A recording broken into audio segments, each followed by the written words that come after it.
بسم الله الرحمن الرحيم والصلاة والسلام على أشرف المرسلين سيدنا محمد الأمين وعلى آله وصحبه أجمعين. اللهم اجمعنا عليك ولا تكلنا إلا إليك، لنا اللهم الحق حقا وارزقنا اتباعه، وأرنا الباطل باطلا وارزقنا اجتنابه، واجعلنا من عبادك الصالحين وأوليائك المقربين برحمتك يا أرحم الراحمين. أصبحنا وأصبح الملك لله والحمد لله لا شريك له، لا إله إلا هو وإليه النشور.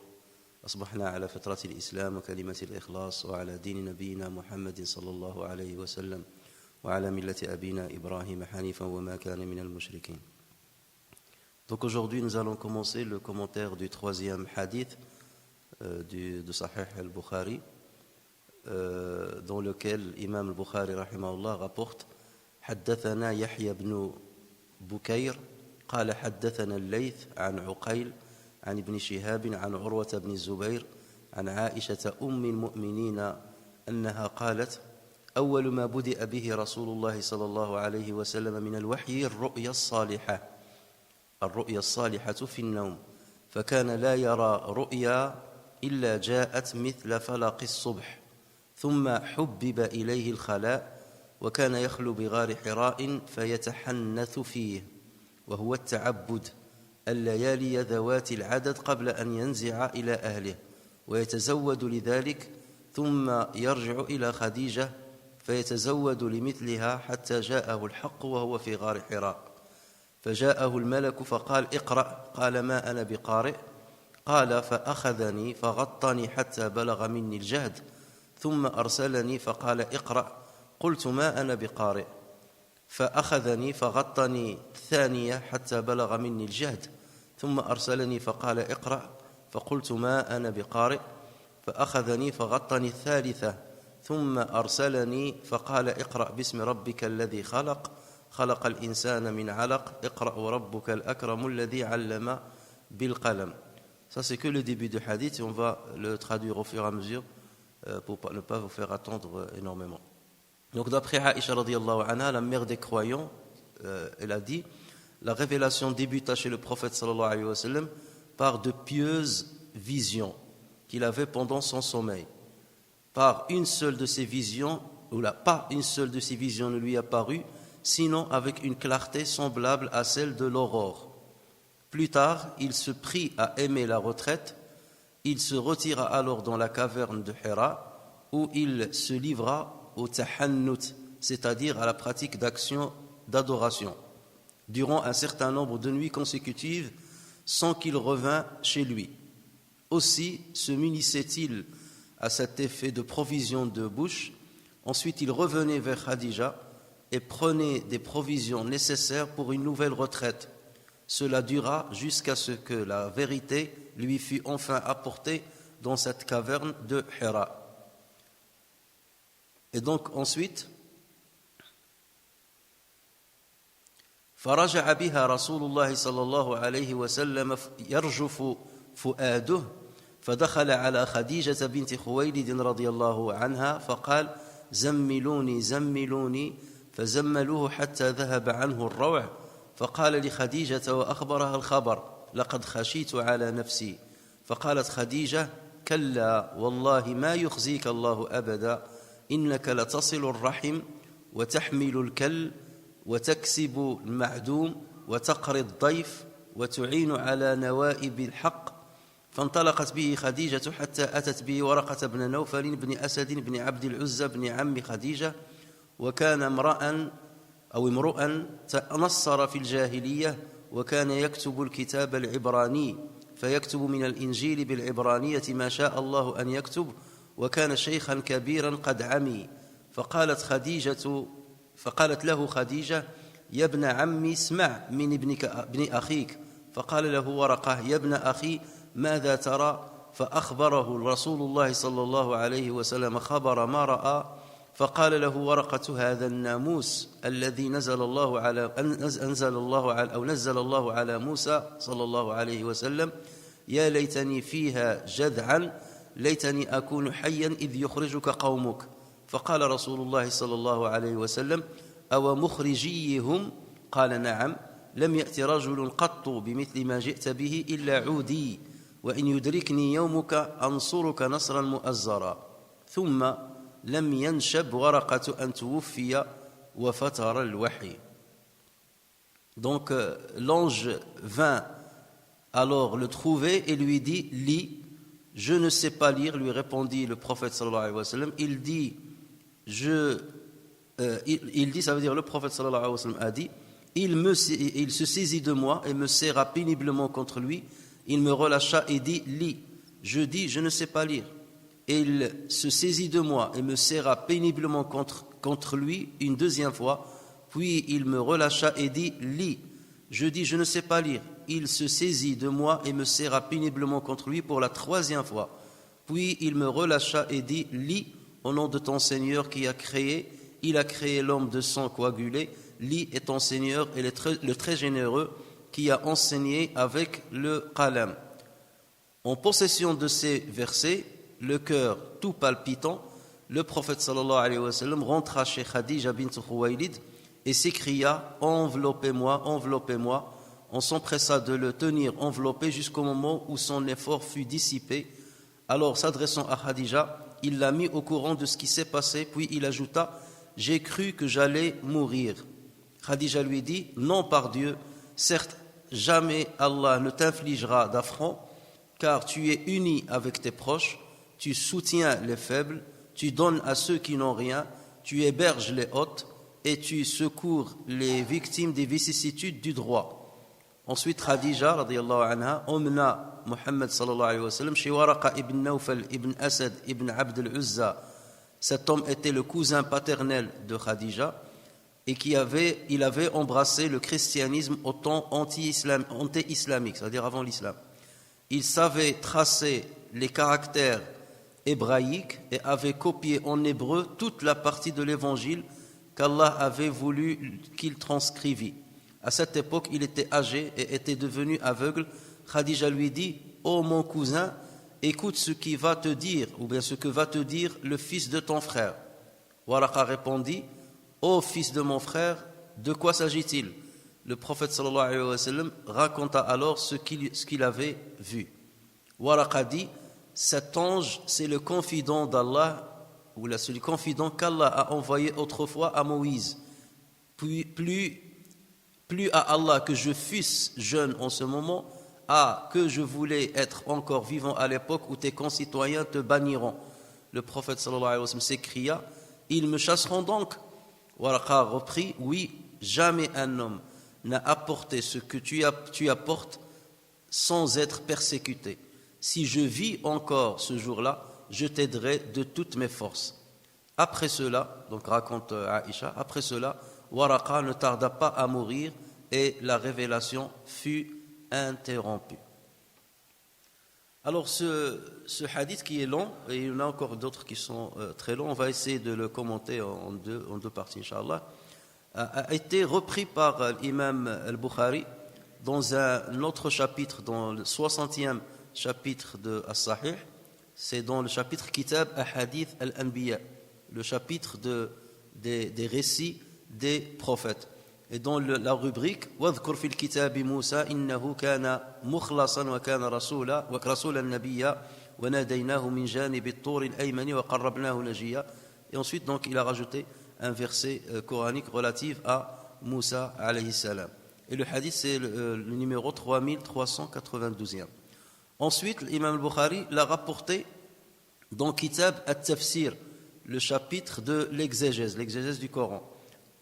Sachez que dans ce chapitre-là, l'imam al-Bukhari a commencé à reprendre sourate après sourate, et à chaque fois qu'il y a un hadith, qu'il y a un rapport direct ou indirect avec la sourate, il le citait. Et lorsqu'il est arrivé à la 97e sourate, la sourate Al-Alaq, donc il a cité ce hadith par 4 fois. Au début du chapitre, première sous-rubrique, il a cité tout le hadith tel qu'il l'a rédigé dans le chapitre du début de la révélation. Et le numéro du hadith, c'est 4953. Ensuite, il l'a cité dans la deuxième rubrique, qu'il a intitulée « Khalaqal insana min alaq ». Donc le deuxième verset de Surat Al-Alaq.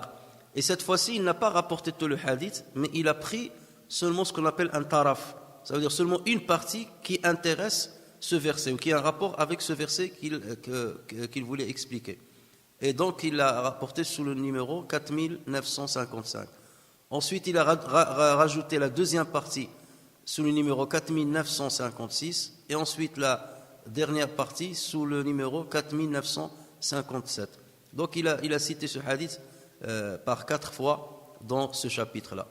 Avant de le reprendre dans un dernier chapitre, le chapitre 91, Kitab al-Ta'bir, le chapitre de l'interprétation des rêves, et sous la rubrique Babu awwalu ma budi'a bihi Rasulullah sallallahu alayhi wa sallam min al-wahi ar-ru'ya as-salihah. Donc qu'il a intitulé la première chose par laquelle la révélation a commencé chez le prophète sallallahu alayhi wa sallam, c'est la vision pieuse. Et il a repris donc le hadith. Donc vous voyez bien que l'imam al-Bukhari a rapporté ce hadith 7 fois dans son sahih. Celui qui rapporte ce hadith, c'est Aïcha radiyallahu anha, ummu al-mu'minin. Et comme vous savez, toutes les épouses du prophète sallallahu alayhi wa sallam, on les appelle les mères des croyants. Et ceci à cause d'un verset dans lequel Allah azza wa jalla dit dans surat al-Ahzab wa azwajuhu ummahatuhum. Ces épouses sont leurs mères, c'est-à-dire sont les mères des croyants. Alors que veut dire mère des croyants? Mère des croyants, c'est seulement par rapport à 2 critères. Le premier, c'est le respect qu'on leur doit. Ça veut dire on respecte les épouses du prophète sallallahu alayhi wa sallam comme on respecte nos mères. Et la deuxième chose, c'est l'impossibilité de se marier avec elles, même après la mort du prophète sallallahu alayhi wa sallam, parce qu'elles sont comme nos mères, et quelqu'un ne se marie pas avec sa mère. C'est les 2 seuls critères pour lesquels on les considère comme les mères des croyants. Néanmoins, il y a d'autres critères, on ne les considère pas comme nos mères. Par exemple, le fait d'être isolé avec elles, le khulwa.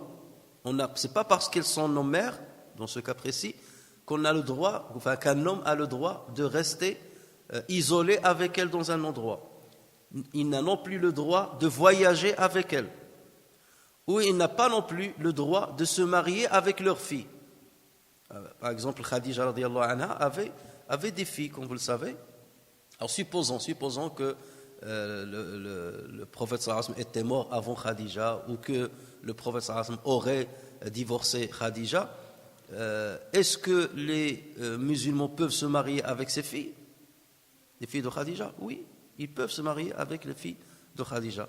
Ce n'est pas parce qu'elle est ta mère selon le critère cité par le Coran que ces filles te seront interdites. Donc ce n'est pas la même chose que les liens du sang et ce n'est pas la même chose que les liens de l'allaitement. Vous savez que les liens d'allaitement sont les mêmes que le lien de sang. Lorsque une maman t'a allaité, tu n'as pas le droit de se marier avec ses filles. Elles sont considérées comme tes sœurs. Mais dans ce cas précis de Ummahat al-Mu'minin, donc ça n'a pas un rapport à voir avec la fraternité par allaitement ou la paternité avec allaitement. Et c'est pour cela d'ailleurs que certains savants disent que les épouses du prophète sallallahu alayhi wa sallam, on les appelle Ummahat al-Mu'minin et on ne les appelle pas Ummahat al-Mu'minat. Pour certains, ils disent Ummahat al-Mu'minin, ça veut dire ça regroupe tous les croyants, hommes et femmes. Mais pour d'autres, non. Ils disent ça ne concerne que les hommes.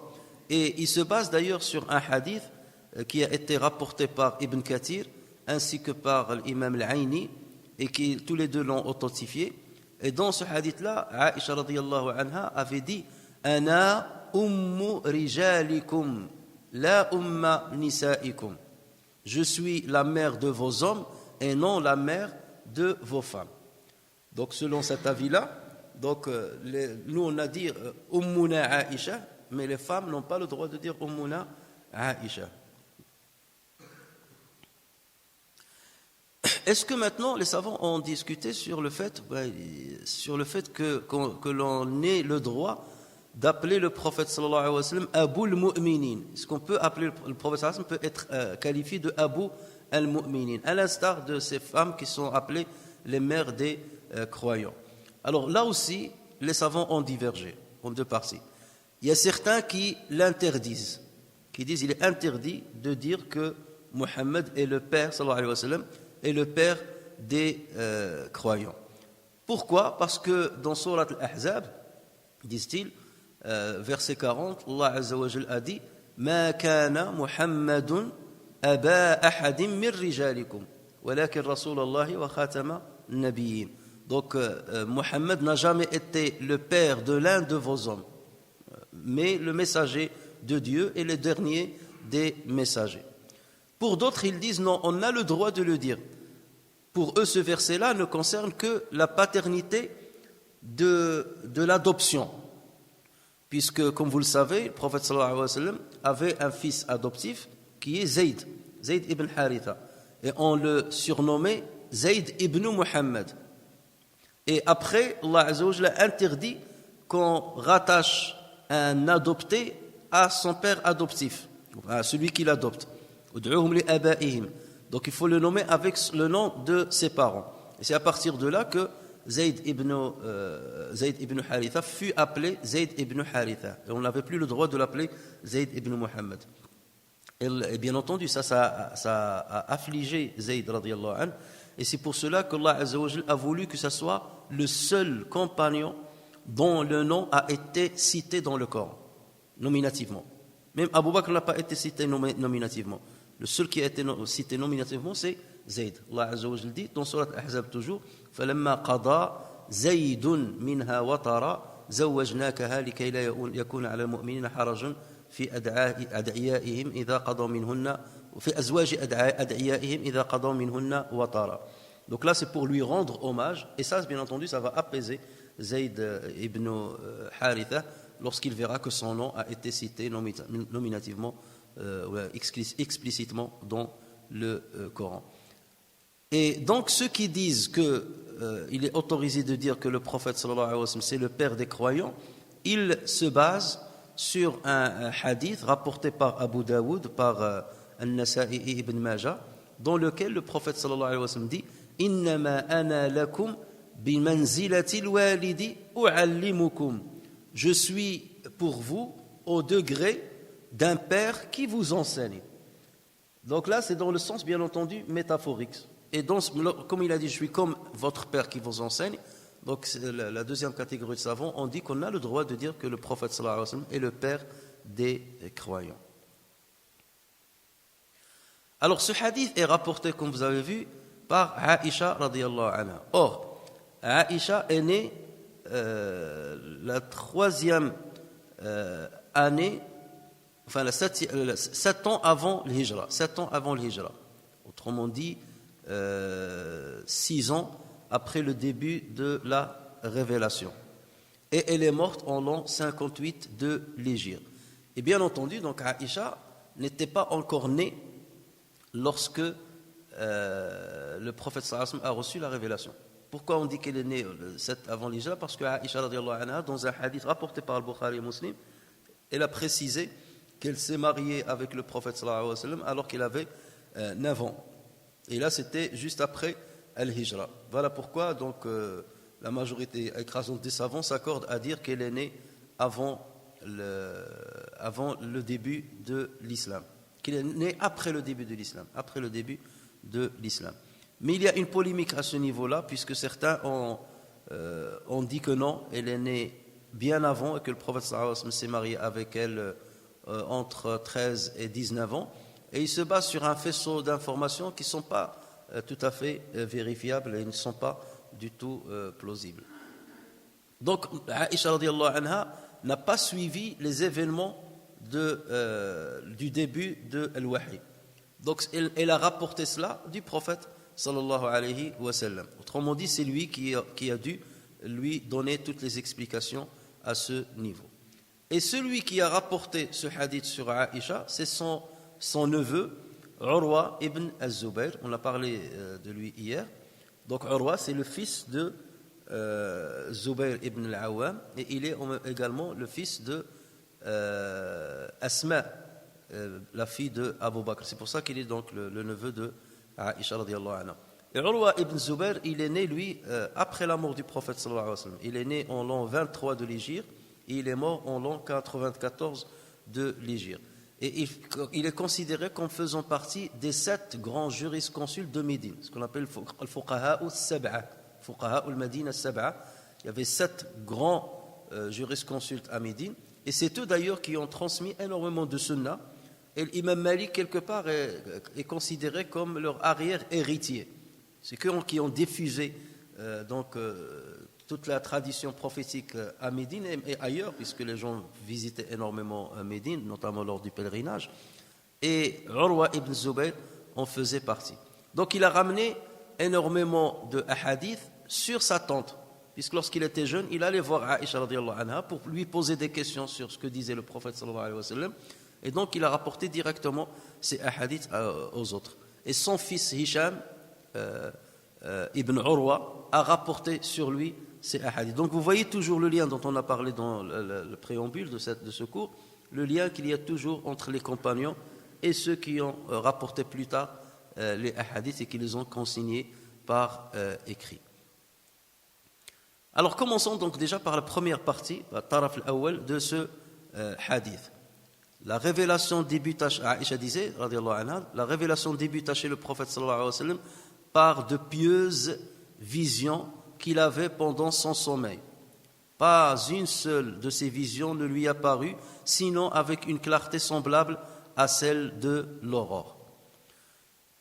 Alors donc Aïcha a dit أول ما بدأ به رسول الله صلى الله عليه وسلم من الوحي الرؤيا. Il faut savoir qu'il y a une différence en arabe entre الرؤيا avec l'alif, le même deux et الرؤيا avec le ta, marbota, et entre الرأي. Donc vous voyez qu'ils ont la même racine. Ar-ru'ya, ar-ru'ya, ar-ra'i. Ar-ru'ya, c'est la vision dans le rêve, toujours. Lorsque vous voyez ru'ya avec l'alif, c'est la vision dans le rêve.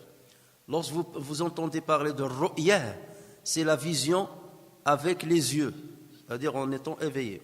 Et lorsqu'on parle de ra'i, c'est la vision de l'esprit. Ra'i, ça veut dire l'opinion. Donc ici, bien entendu, Aïcha radiyallahu anha, elle parle de ru'ya, donc ce qui prouve que c'est la vision pendant le sommeil. Et elle l'a qualifié de ru'ya as-saliha. Saliha veut dire ru'ya as-sadiqa, la vision véridique, pendant bien entendu le sommeil. Ça veut dire quoi ru'ya as-saliha? Ça veut dire que c'est une vision explicite. Donc ça n'a rien à voir avec ce qu'on appelle darthul ahlam, au pluriel adrathul ahlam, c'est-à-dire l'amas de visions qui n'ont aucun sens et qui sont un petit peu mélangées. Non, le prophète sallallahu alayhi wa sallam faisait au départ des rêves qui étaient explicites, comme s'il était éveillé.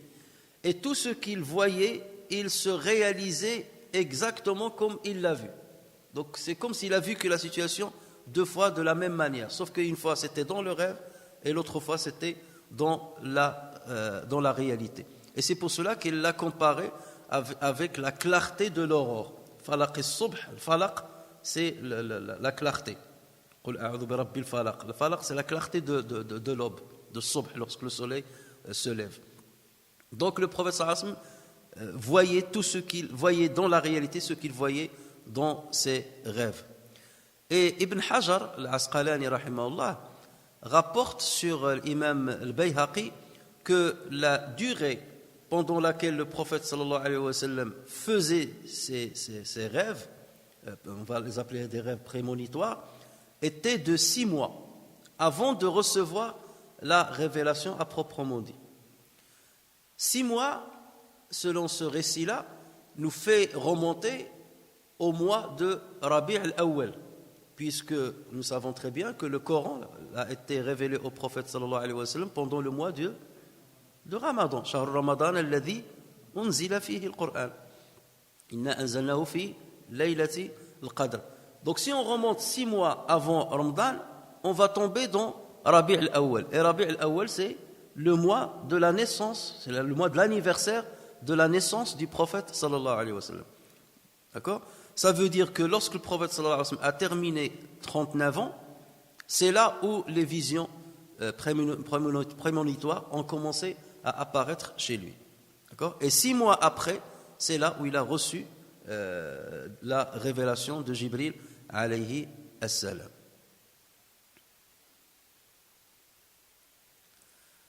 Al-Bukhari rapporte sur Abu Sa'id al-Khudri radiyallahu anhu et Muslim rapporte sur Abu Huraira radiyallahu anhu que le prophète sallallahu alayhi wa sallam, donc ça c'est un exemple de hadith où on va dire akhrajahu ash-shaykhan, mais on ne dit pas muttafaqun alayh, puisque les narrateurs ne sont pas les mêmes.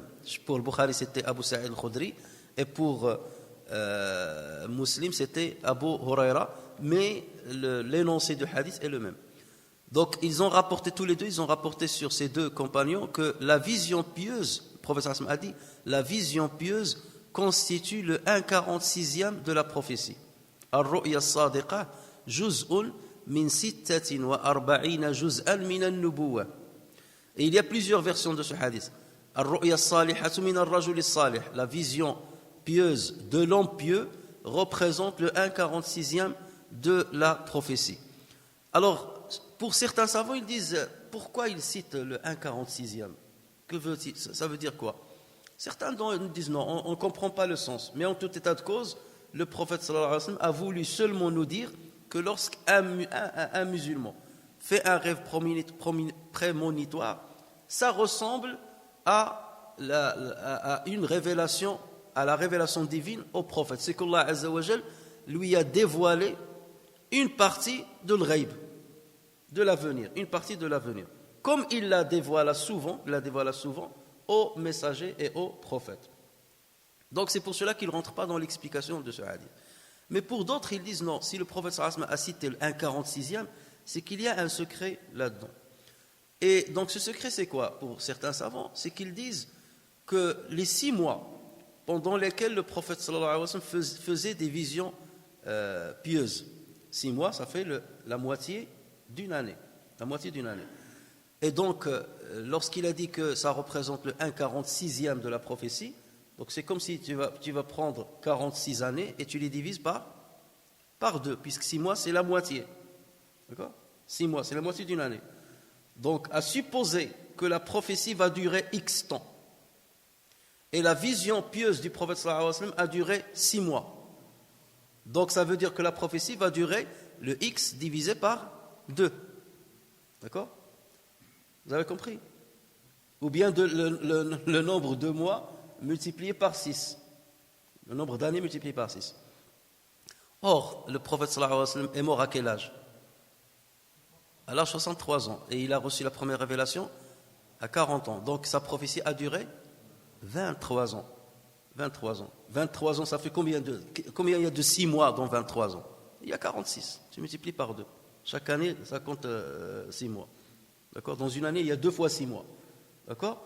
Donc, autrement dit, lorsque le prophète sallallahu alayhi wa sallam a dit ce hadith, les compagnons qui étaient là auraient pu, s'ils avaient compris le sens de ce message-là, que le prophète sallallahu alayhi wa sallam va mourir à l'issue de 23 ans de sa prophétie. Il aurait pu le déterminer de son vivant.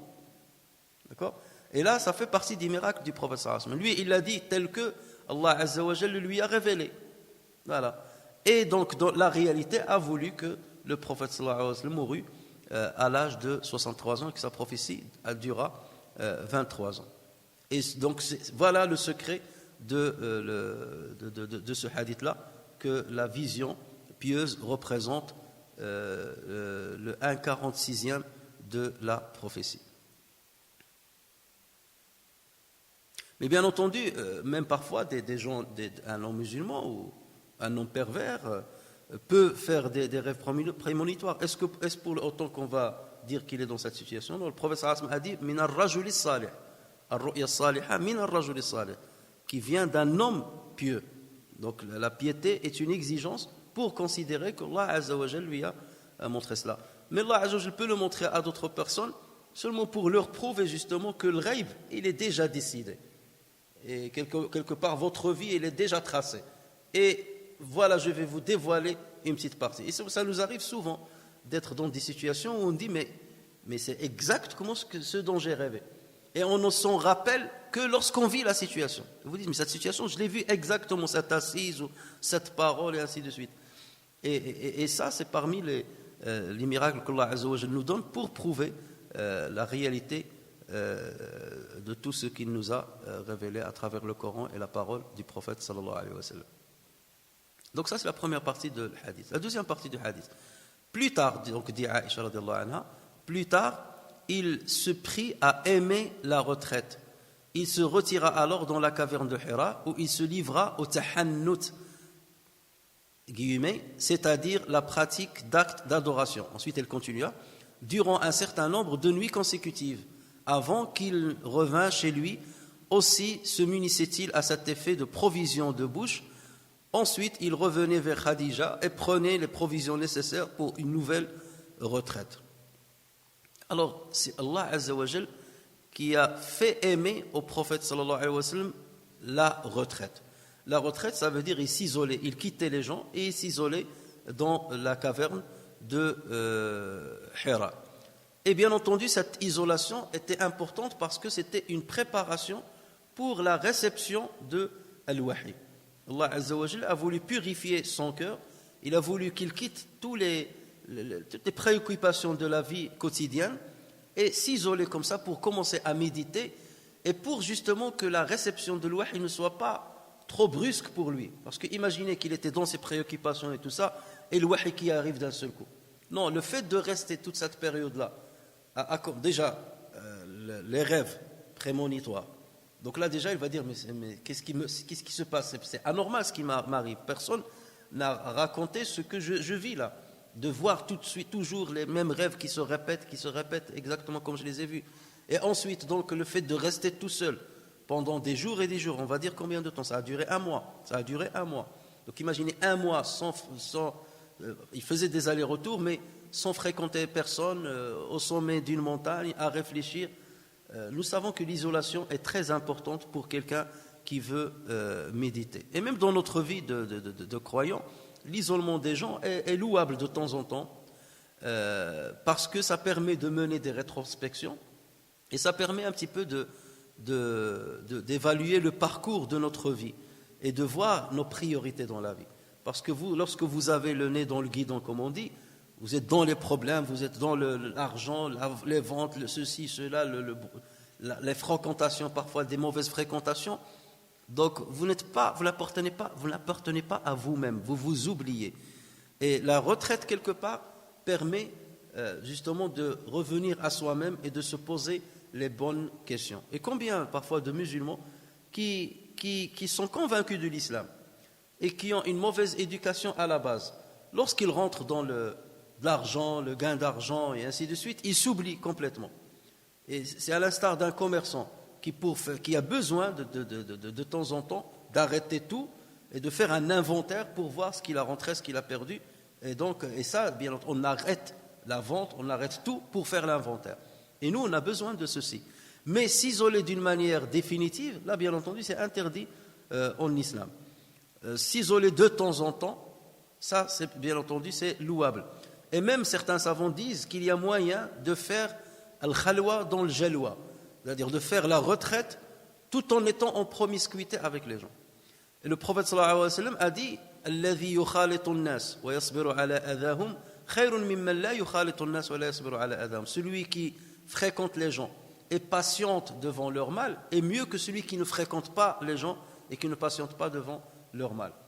Donc le musulman doit fréquenter les gens, il doit être sociable, il doit enseigner, il doit conseiller, il doit vendre, acheter, et donc cette promiscuité est nécessaire. Mais de temps en temps, on a besoin de cette retraite spirituelle. Ibn Ata al-Sakandari, rahimahullah, il disait idfin wujudaka fi ardil khumul fama nabata mimma lam yudfan la yatimmu nitajuh. Enterre-toi dans le sol de l'anonymat, parce que tout ce qui pousse sans être enterré ne fructifie pas. Une graine, pour qu'elle pousse, il faut l'enterrer, il ne faut pas qu'elle soit visible. D'accord ? Il faut l'enterrer dans la terre de l'anonymat. Là, elle va donner ses racines et ensuite elle va donner ses branches.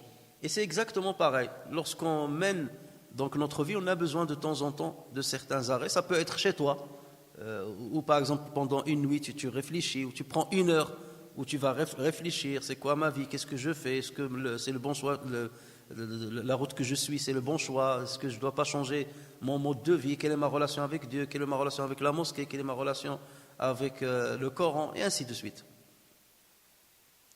La grotte de Hira se trouve à 4 km du nord-est de la Mecque. Et se trouve au sommet, pour les frères qui l'ont déjà visité lors de l'Umrah ou lors de l'Hajj, elle se trouve au sommet de la montagne An-Nour. On l'appelle aussi la montagne Al-Islam, le mont Al-Islam, Jabal Al-Islam ou Jabal An-Nour. Et cette montagne n'est pas, elle est à 600, son sommet arrive à 634 mètres de hauteur. Et la grotte dans laquelle s'isolait le prophète sallallahu alayhi wa sallam était toute petite pour ceux qui l'ont visité, donc vous avez vu comment elle était. Elle est toute petite, elle ne peut contenir que 4 à 5 personnes maximum. Et il est très serré. Et le prophète sallallahu alayhi wa sallam se livrait à at-tahannuth. Ça c'est le mot choisi par Aïcha radiyallahu anha. At-tahannuth. Et at-tahannuth vient du mot al-hinth. وَكَانُوا يَصِرُّونَ عَلَى الْحِنْثِ الْعَظِيمِ. Le hinth, c'est le péché. Et at-tahannuth, tahannatha, ça c'est ce qu'on appelle fi'lun salbi. C'est un verbe on ne va pas dire négatif, mais c'est un verbe qui signifie qu'on se débarrasse de ce à quoi il fait référence.